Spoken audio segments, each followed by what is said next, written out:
Welcome everybody. Today's video finds us over here in Ayutthaya, and we're looking at another one of these great old ruins of these just so many abandoned temples and everything else here in the old capital.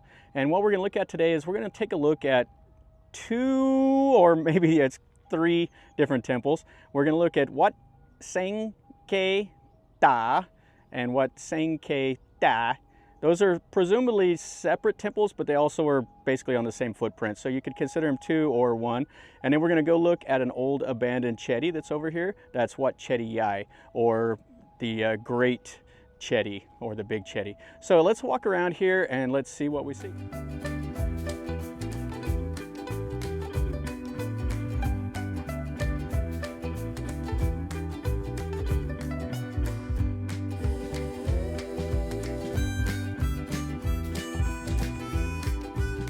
This is the only way to get down in the site.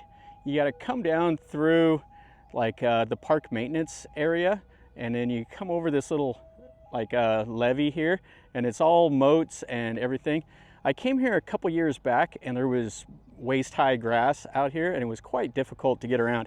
It looks like I'm in luck. They just came over here and they cut all of this down. So this is what they consider two different temples, but it's really probably was originally one. So here is the main part of the temple, and then it's connected to this over here, which is a separate part.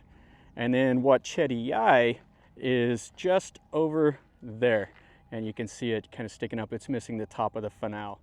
In the old days, this is the way people got around here, is these little canals or klongs. And so people would have came up to these temples by boat. There would have probably been some wooden bridges and stuff like that also to get around, but the primary way was by boat. And now you can see there's just not a whole lot here, just grassland. So this would have been an entrance to Wat Chedi Yai back in the old days. Now coming over here by my motorcycle, which is right up here, I saw something I've never seen before. I've seen those big monitor lizards climb trees, but one of them was up on a tree branch and it jumped into the canal and swam away. Kind of startled me when it hit the water. But anyway, I was like, whoa, those things are all over in places like this. They eat all the old dead fish and stuff like that. Now you don't have to worry too much. Those monitor lizards, they see you and they run away. All right, so let's look here. We'll look over there in a bit. Let's look at all these little smaller buildings. This right here is an old bell tower. So you can see the lotus opening right there. That is fantastic.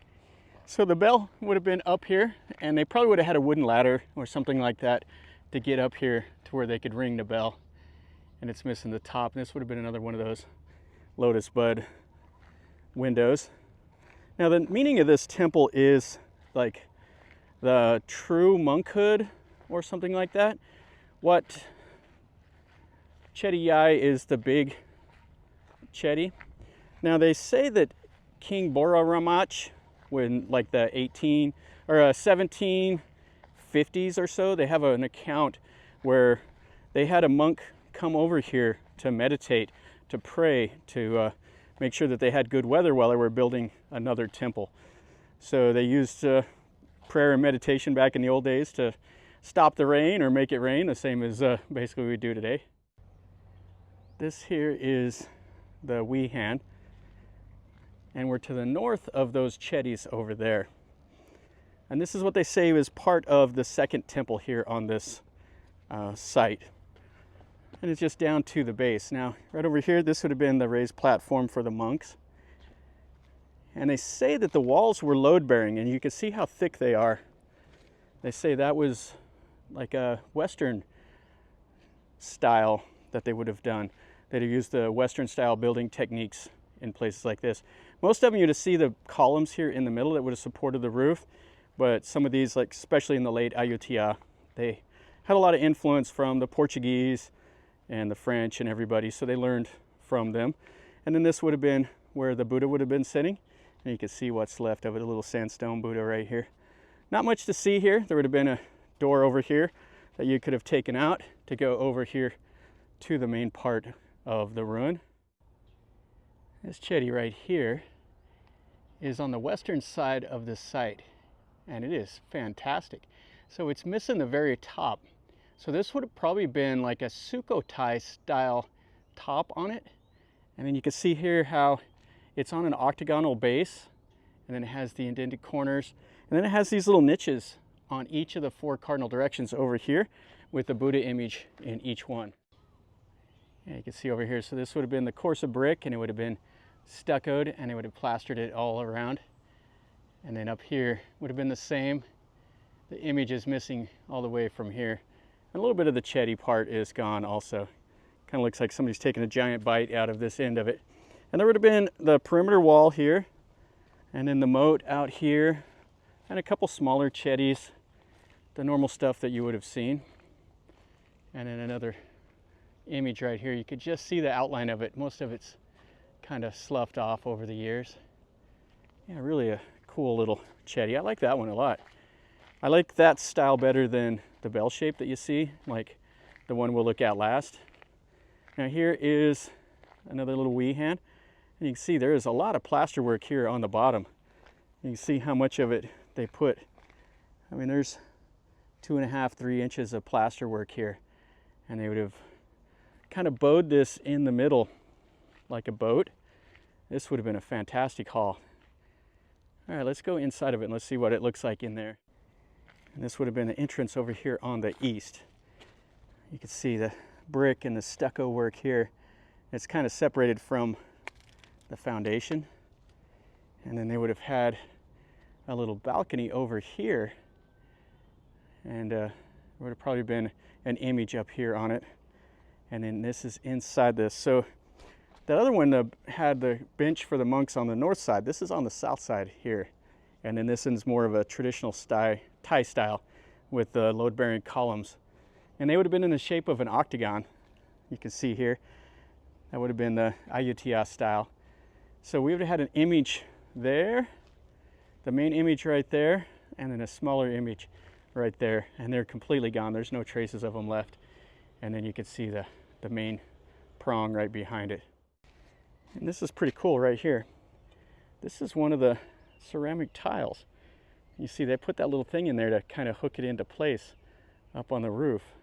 And it's just sitting right here on the wall. Somebody's fished that out and set it over here.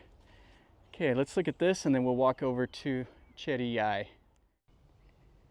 Yeah, this one's a long, slender, bell-shaped Chedi. The finale up there is broken off. You can just see 6 of the concentric rings there at the top. And what's cool is it looks like there would have been 4 small Chedis on the top of the square platform. You can see here where it's kind of cracked, and you can see some of the plaster work. And then right there, yeah, there's a lot of it. So yeah, this would have been beautiful. Yeah, I've seen a couple Chedis like this, like at Wat Pragnam and Wat Chao Phram. There's a couple other Chedis that are similar to it here in Ayutthaya. I've made videos of so many temples here. Now this is the ordination hall, or the ubasot. You can see what's left of the Buasima stones, and a little bit more of the plaster work here on the bottom. And we'll go up in here and look at it. And you can see this would have been the perimeter wall here. Yeah, these Buasima stones are completely gone. They're just all broken up. Those mark the boundary of the ubasot. So that separates like the spiritual world from the earthly realm. And the monks come over here and they have a whole ceremony whenever they put those in place. They put 8 on the outside and then 1 underneath the main Buddha image in here. So this would have been another one of those wide open halls that would have been, the outer walls would have been load bearing, similar to that first one we looked over. And then this would have been the Buddha image here. Oh, and it looks like they would have had little notches right there, so they had some smaller images right in the front. Oh, that's kind of cool. Then it looks like they would have had some smaller little Chedis right there, and the outer wall, and then the klong and everything. All right, so that's everything over here. Let's go over there and let's take a quick look at Wat Chedi Yai now. Yeah, and this would have been the entryway. It would have probably been one of those arched entries. And then another little Chedi over here. And with all these little klongs, you can't really get around. You got to go all the way back over here to get over to that Wat Chedi Yai. And this is the way in. So this would have been on the north side here. Now you can see out here in the grass, like parts of bricks and stuff like that. There's just a lot of like rubble, like right here you can see some of the pieces. And then there's kind of like a buried, maybe part of the old wall over here. But there's nothing that really remains of this temple other than the huge Chedi. And it's just right up here, we'll take a look. And this is the big huge Chedi. So the base is an octagon, and then you can see it has 3 rings right there, and then 3 rings right there. That's the symbols for like the hell, the earthly realm, and heaven. They tie that into a lot of things like this. And then you can see here, this is quite cool. It's a bell-shaped Chedi, and then the finale is broken off, those little spires that it goes up. But you can look, this is missing a course of brick on the outside. So it was clearly added onto. A lot of these temples, they had a small Chedi here, and then they built on top of it, and then they added on again. And you can clearly see this one here had a smaller Chedi underneath, and then they built a huge Chedi on the outside. Oh, that's cool. And then the wihan and the ubasot, all of that stuff is missing. It's just this kind of marsh bogland over here now. So at one time there would have been all the regular temple buildings that you would have seen. There would have had the monk quarters, which the monk quarters would have been over here to the south, and then they would have had the ubasot and the wihan and stuff like that. Yeah, way cool. We'll finish up our video over here at this 2 temple complex, the Wat Chedi Yai and the Wat Sangka Thae, or however you say it. This is pretty cool. This is just kind of to the western part of the former island of Ayutthaya, and it's out here where nobody's at. So if you come over here and you take a look at this, you're not going to be bothered at all by anybody. Just you and the birds and the monitor lizards if they're here, which they will be. So you can come out here, you can explore it at your leisure. It's a little tougher to get to. If you have like a motorcycle or whatever, you can get over here. You just got to come at it from the north side. So I would definitely say if you are a history lover and you just like stuff like this, come over here and take a look at it. If you're limited on time, skip this. Go to the big ones and see all of that stuff that are easier to get to. But anyway, you got to see it on video, and now I'll try to break out the drone and fly it over here also so you can see the area. So that'll give us another perspective. So hopefully you enjoyed the video. If you did, smash the like button. If you're new to the channel, subscribe. If you know more about these 2 temples, or 3 temples, however you want to count them, then let me know in a comment down below, or if there was anything that you liked, or if you know more information, definitely say. That way I can learn a little bit more also. And from over here in Ayutthaya, remember, life is a journey. Until next time, enjoy.